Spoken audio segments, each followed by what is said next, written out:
this program has these statutory requirements, and we've talked a little bit about it, but I think it all starts with a code adoption. And so, Bill, maybe you can talk about our code adoption and what that means for Colorado and how it works in Colorado. You talked a little bit about it earlier with us being the code official and having the responsibility to make the determination on alternate means and methods and alternate materials, as well as code interpretations. But let's get down to the nitty gritty and talk about that actual code adoption and what that means. Okay.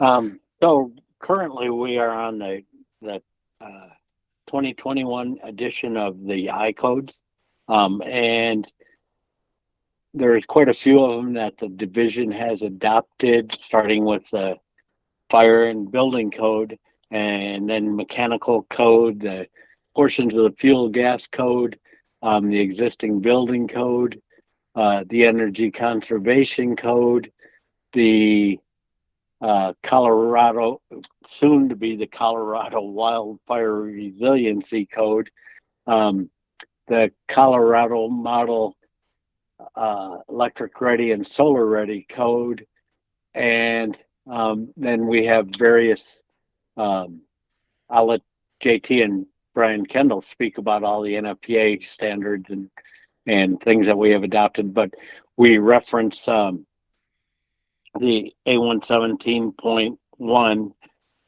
that's referenced in the building code for accessibility. And the thing, we have adopted all of those with no amendments and no modifications whatsoever to the code as written by the International Code Council. And even though we have local fire departments and local building departments that act on our behalf, they have to use the codes as adopted by the division. That's in our rules. Once they become a qualified building department or a qualified fire department, they have to use the codes as we have adopted. And we're probably not going to adopt the 2024 codes, but we'll wait till the 27s come out, just to help ease the pain that our architect team members or architect contributors have dealing with public schools. And that, I think, Chris, that's going to be our standard is adopt every other code cycle.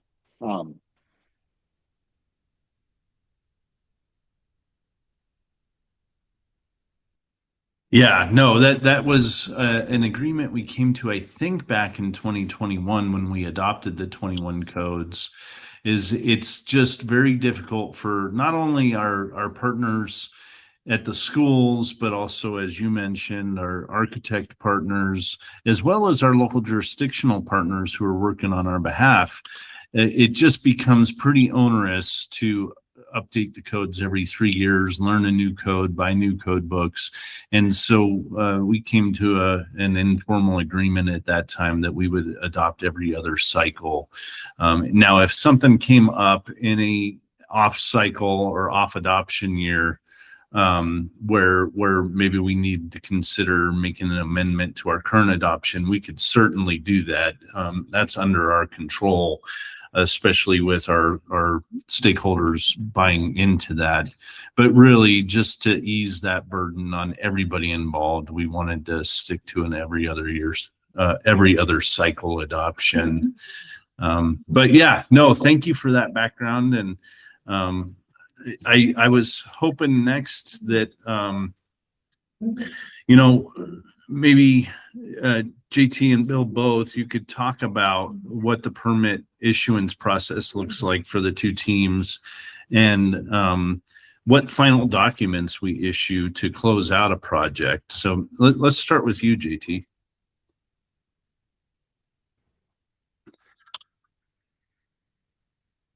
Yeah, thank you. I think probably, for us, when we look at the permitting process, if we're talking just from the construction aspect, is that we would issue the permit based off of a plan review that's been obviously reviewed by our plan review unit, and they would go ahead and issue that permit, and then we follow up with various construction maintenance inspections that would verify that everything is going into code. And sometimes that is, again, related to our local jurisdictions, if they have somebody certified. But even if not, there are times when we collaborate with them just so they're aware of what is being constructed. From the fire code aspect, once that is all awaiting a final fire sign off, to assign an inspector to go out and look at all of the components, both active and passive fire suppression systems, and fire alarm systems, the construction to verify that everything has been constructed to the spec and to the as-built. And then we would issue, that qualification for them to be able to go ahead and move in. And, a similar process would be if they're replacing certain components like fire alarm systems, suppression systems. We would, and then of course, once they do, if they're doing a remodel, it would be similar that once Bill and his team have kind of gotten that to a certain point, and it becomes more on the fire code side, it would come over to us, including any of those deferred submittals that would come in as far as fire alarm and suppression. And Bill alluded to it a little while ago that sometimes, we'll have some complications or some confusion on, work that's been completed. Sometimes it was permitted through local, but we didn't see it. And so we have to troubleshoot some of those finer details like that and make sure that we review all that material to ensure that it was designed per our code, what we set that we referred to, as because some of the local jurisdictions they're not on the same code cycle. So I think it's important to note that we've had several of those instances, but we were able to work through it by just ensuring that it was designed and then put into construction features that met the current code cycle for the Colorado Division of Fire Prevention and Control. And so, and then I'll let Bryan elaborate a little bit more on his end as far as finaling out for a school to actually have its certificate of occupancy.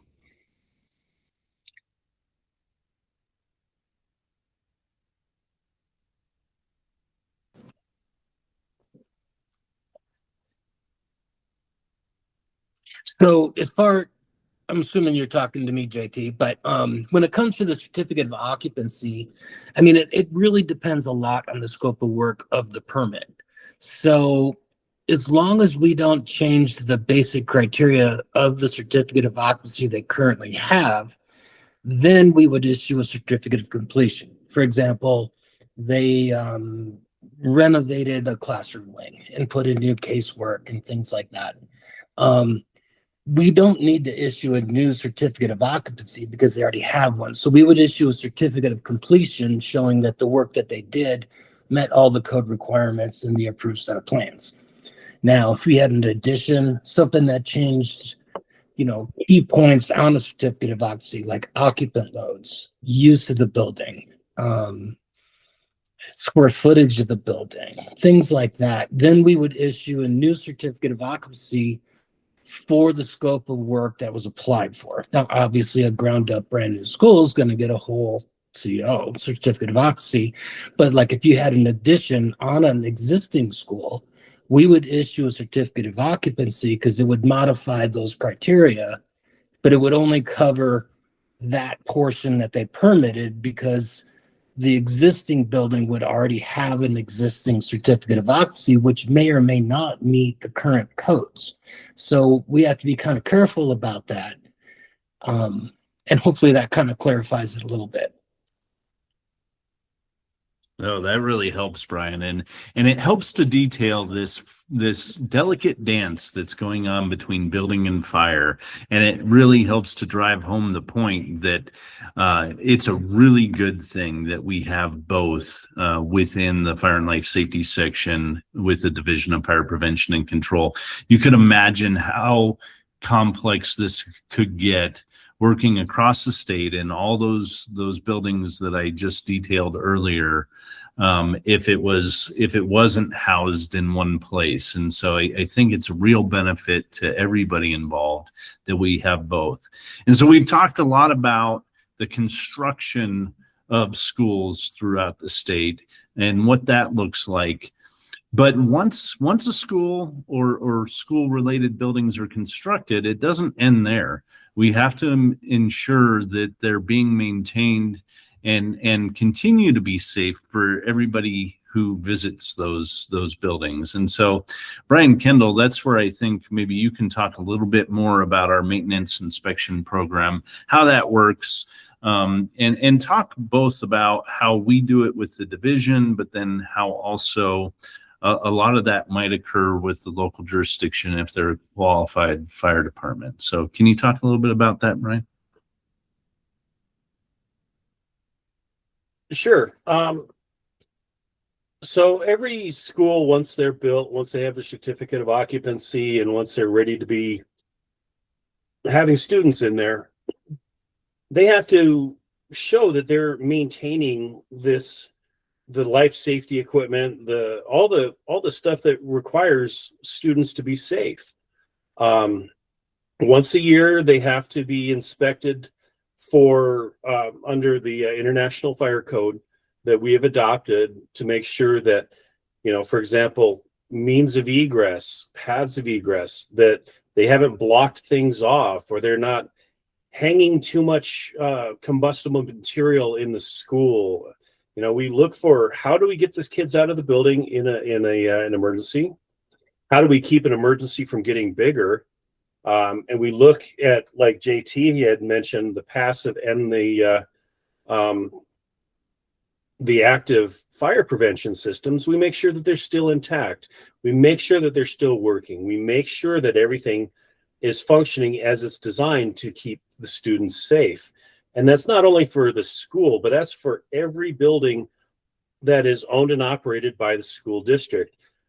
Chris, I know you had mentioned earlier, maintenance buildings, bus barns, concession stands, ticket boxes, anything that people can be in, we want to make sure that it's safe for them to be in.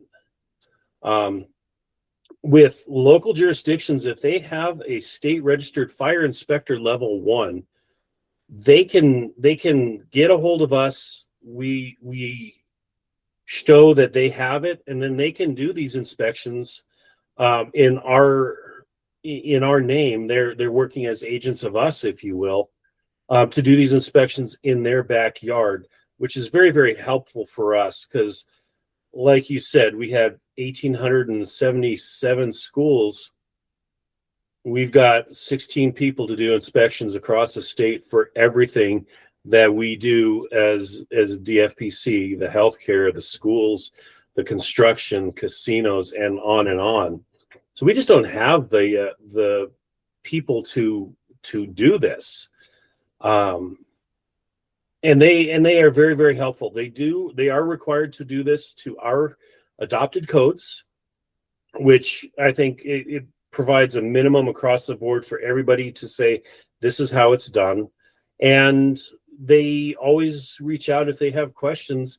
And since they're working on our behalf, I am happy to be a supporting role for anything and everything that they need when they do these. Yeah, thank you so much, Bryan. I appreciate you detailing that. Well, you're listening to Fire Talks with the Colorado Division of Fire Prevention and Control. Today, we are talking about the public school construction and inspection program. And during our discussion here, we've talked a lot about how the Division of Fire Prevention and Control really relies on and appreciates the partnership we have with our local jurisdictions, whether it be a building department or a fire department. But it really becomes important not only for the sustainability of the program, but also for that local involvement of our local departments. We really value the ability to be able to delegate a lot of this work to our local jurisdictions, but to be able to do that and know that we're driving consistency in doing that, we have an obligation to make sure that we're qualifying these local departments. And so, Bill, I know you talked a little bit about it before, but can you elaborate a little more on the pre-qualified building departments, how a building department becomes pre-qualified, and then once pre-qualified, what that enables them to do? Yes, I can, and I will. So in order to become a pre-qualified building department, first of all, they have to express interest and find out what's required. And the requirements are to become pre-qualified that they need to have people on staff who are certified as commercial building inspectors and commercial building plans examiners. And then after that, we also encourage them to have commercial mechanical inspectors or plans examiners on staff, but that is not a requirement. And so what they do is fill out an application. We go through the vetting process of who they've listed as having those certifications. We look at it and then determine that this person can do inspections, this other person can do plan reviews, this person can do both. And then we give them a list of approved persons that shows who we've registered as being qualified in those areas. And then we send a draft MOU to them and they look through it. We've had a couple of jurisdictions who have taken it to their legal team and had a few minor things changed on it. But typically they use the MOU, the Memorandum of Understanding, as drawn up by the Division of Fire Prevention and Control as a guideline.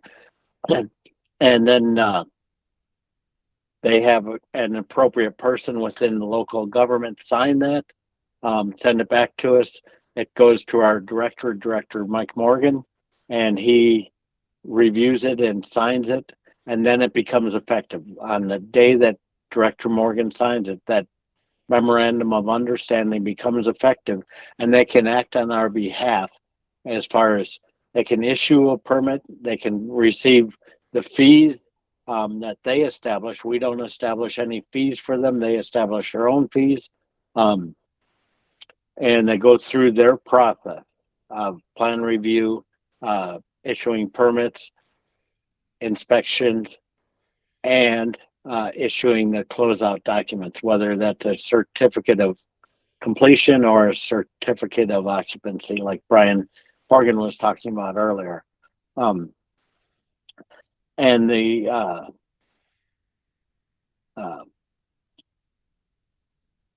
I just lost my train of thought for just a second.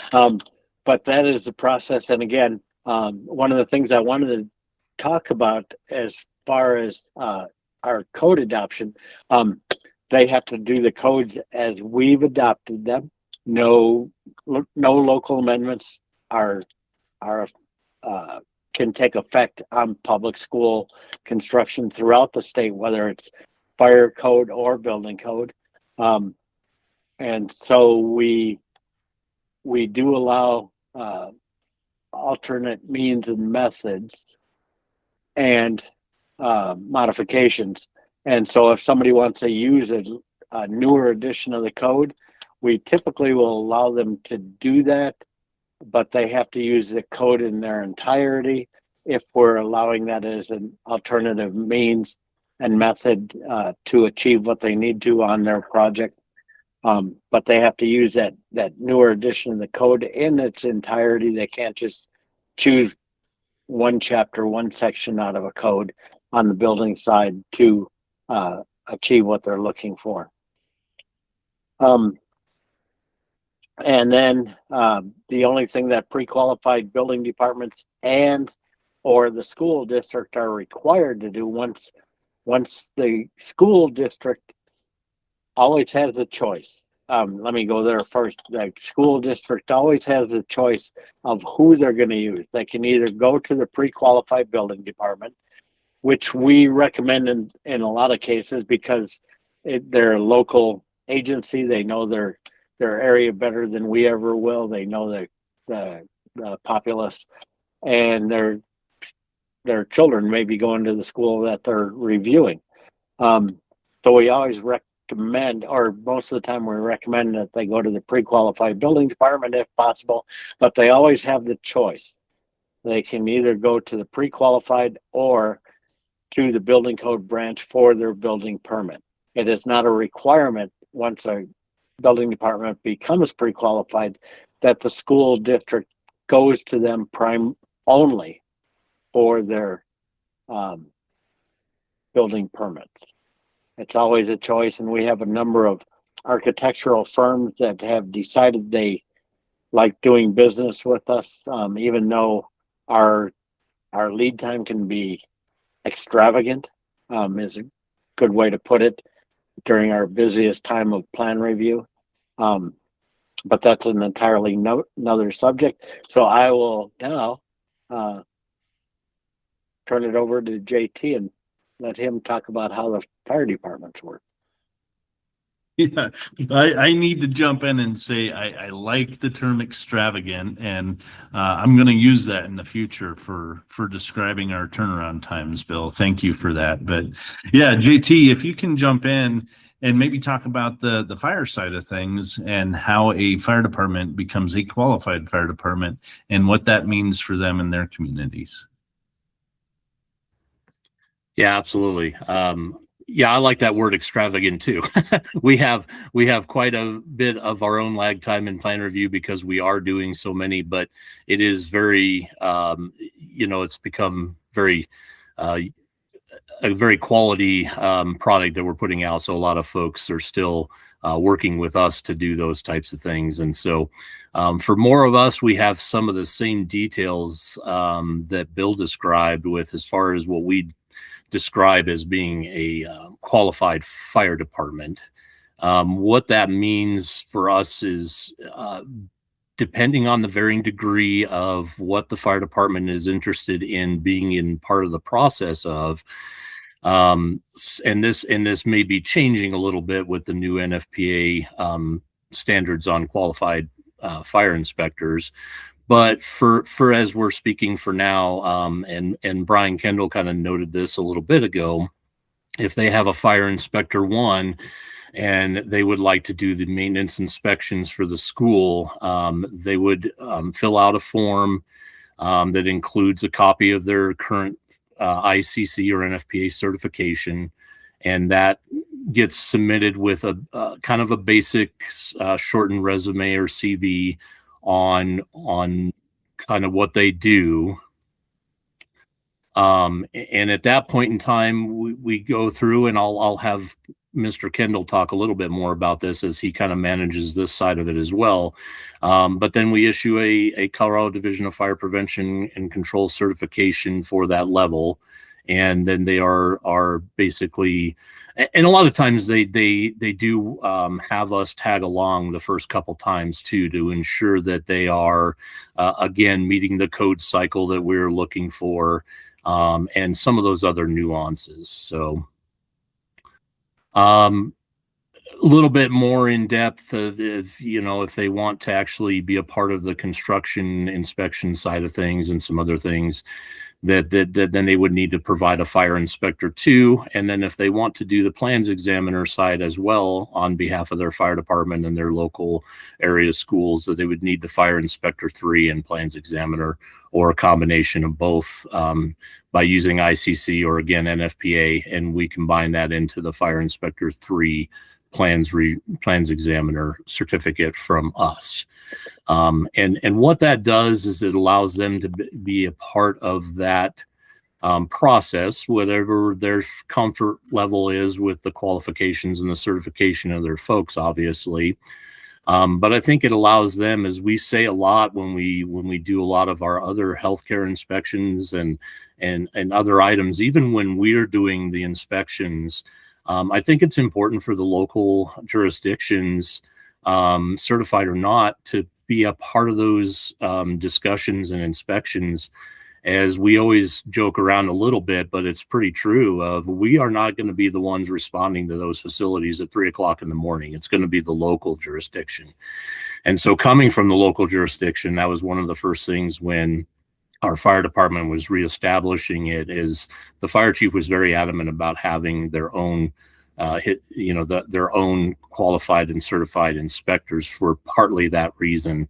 However, when we go out and we're doing our mission with this, we try to involve the locals for that, and then it kind of sparks their interest, and they're like, "Hey, maybe I want to do this as kind of a career path, or do it as an extra duty in my department." And so then we provide that avenue for them to become certified to do it, kind of quote unquote on our behalf, so to speak. So I'll turn it over to Bryan Kendall if he has anything to add on to that, as it is his program, and I know he probably has a few other things to discuss. So. Yeah, and I mean, it is very, very easy for a local agency if they want to start doing their own inspections. But I also really encourage even the agencies that don't want to do their own inspections, that don't have anybody qualified. I have my inspectors reaching out to locals as well. And part of that is, when we do these maintenance inspections, these are not gotcha moments.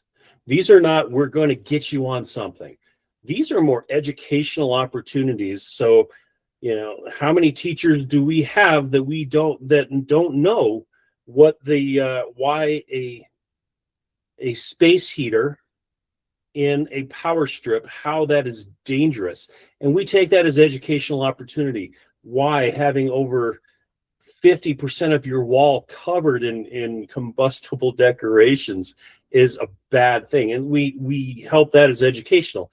And with the local fire departments that don't have anybody or don't want anybody, we utilize them as educational opportunities as well.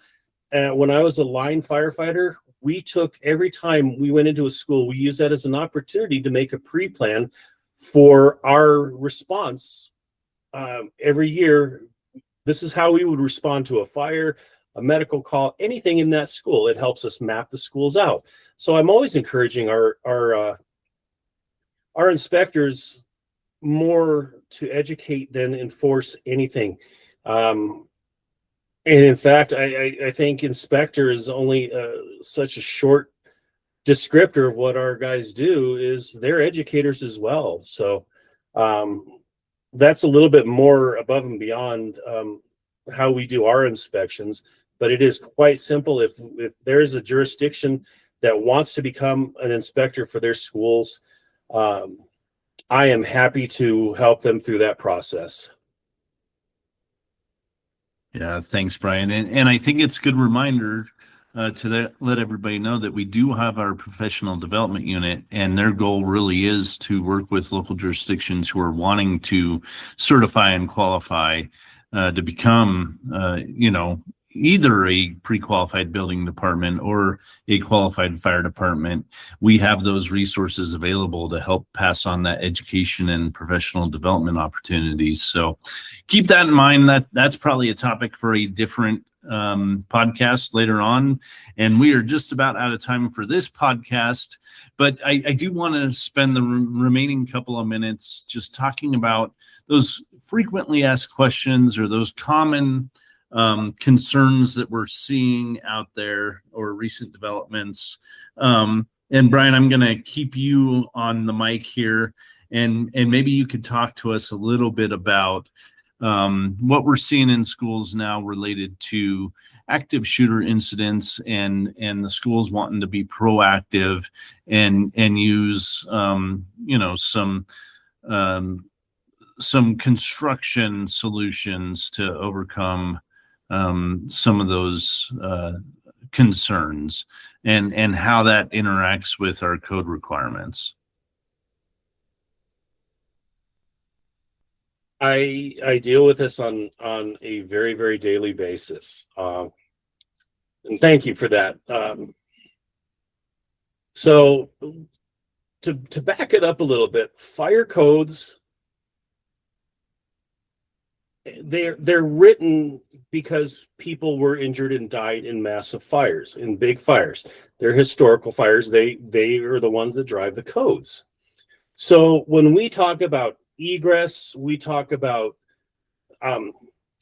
door locks and how to get out of the building and how these fire codes are. These are done over years with strenuous testing, and we find out what's wrong, what's right, and we continue that process.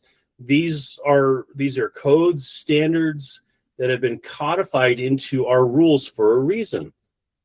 If you want to change that, which a lot of these schools are doing because of fear for safety, well, those changes haven't been vetted nearly as much as these codes are. So if you want to put a 2.5-inch fire hose over the door closer so it can't open, or if you want to put a floor bolt so the door can't open, you can't just go ahead and do that. Those fly straight in the face of those codes that we have adopted. And particularly those two things that I just mentioned are, you can't open the door with a single motion for anybody with no expertise or no expert knowledge or specialized knowledge. And before somebody says, well, the teacher can pull that off. Well, everything we do as far as active and passive fire prevention measures are automatic. The sprinklers automatically come on if a certain heat is reached. The fire alarms automatically trigger if something happens. Same thing with those magnetic door holders that hold the doors open. Everything is an automatic thing for a reason, is because if the teacher somehow is incapable of doing that, a 2-year-old isn't going to be able to reach to the top of the door and pull off that fire hose to be able to get out of a room. So when these things happen, and when we see these, and one of the big ones that we see that I am always constantly fighting with is the magnets across the door latches on the rooms, which blocks the passive fire protection design. It disables that. If a school wants to put these in, before you spend the money, before you take the time, before you do something that's going to cost you more to remove it, reach out to us, reach out to your local fire jurisdiction that does those fire inspections, and let us know, hey, we're trying to do this. Is this allowable? And we'll tell them yes with a caveat, or no because, or we'll say, yeah, this works because Underwriter Labs has tested this and it is good to go. But if before you put these things in, please reach out to us and we'll give you guidance on that. That's really good guidance, Bryan. Thank you so much. We have time for just one more topic, and Bryan Horgen, I was hoping maybe you could cover this one. You know, we talked about pre-qualified building departments and qualified fire departments, but there's another area where we utilize special inspectors, and maybe you could talk a little bit about how we utilize special inspectors and how one becomes certified as a special inspector for use in the public school program. Sure, I can do that. I might need Bill's input because I might get some of the terms wrong, but in a construction project, in Chapter 17 of the building code, there's a list of items that need to be done by a special inspector. Now, it's above and beyond like a rough inspection for like framing and things like that are covered in the code. This would be something specialized, like soil testing. How hard is the concrete? fire penetrations through a wall, to maintain the ratings and things like that. It takes special knowledge to know how to do that and what's required, and so they become special inspectors. And so they can become a special inspector they have to present a application to us to show that they're qualified to do it and they know what they're doing. Now they'll get IC certifications for, like, let's say welding, for example, something that a normal inspector you would need special knowledge to do. And so they would apply to us, and they would give us a resume to show that they're qualified to do these inspections that the design professional calls out on the approved set of plans. So the design professional is going to tell us we need special inspections on soils, concrete, welding, all of these things. And so they are responsible to hire this special inspector, and we need to verify that they have the expertise to do it. Now, as far as how long and how much it costs, I don't do that portion enough, so I need Bill to help me out with that.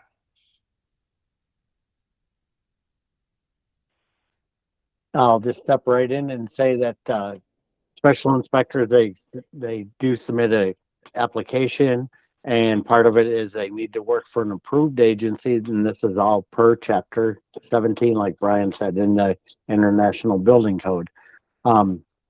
And then we review their application, see what their education, training, and experience is. And if they show adequate training, experience in the field that they're looking to get certified in to do special inspections, we give them a 3-year certification. And then after 3 years, they need to renew it, because we don't want somebody who 20 years ago looked at welding, but since that time he's not done anything in construction. And so we want to make sure that everybody who comes on board as a special inspector is qualified in the latest and greatest in the construction industry. And the other thing we probably should talk about a little bit is our delegated building inspectors that we touched on briefly. And those are the people who come in and do the day-to-day rough inspections. And they are also certified for 3 years. They need to have a commercial building inspector certification through ICC or another recognized national organization for them to act on our behalf to do those rough inspections. Bryan and Bill, thank you for that. And it just goes to show how complex this is, and everything that we're doing to try and make our public schools safer and meet all the code requirements. So for that, I want to thank your team. I want to thank JT and your team. And I want to thank all of you, Bill, Bryan Horgen, Bryan Kendall, JT. Thank you for being on with me today and sharing with our listeners a little bit more about this public school construction and inspection program that we administer and run here at the Colorado Division of Fire Prevention and Control. You've been listening to Fire Talks with the Colorado Division of Fire Prevention and Control. We're so glad that you joined us. And again, thank you all for joining me today, and have a good day and take care. Okay. Thank you, Chris, for the opportunity.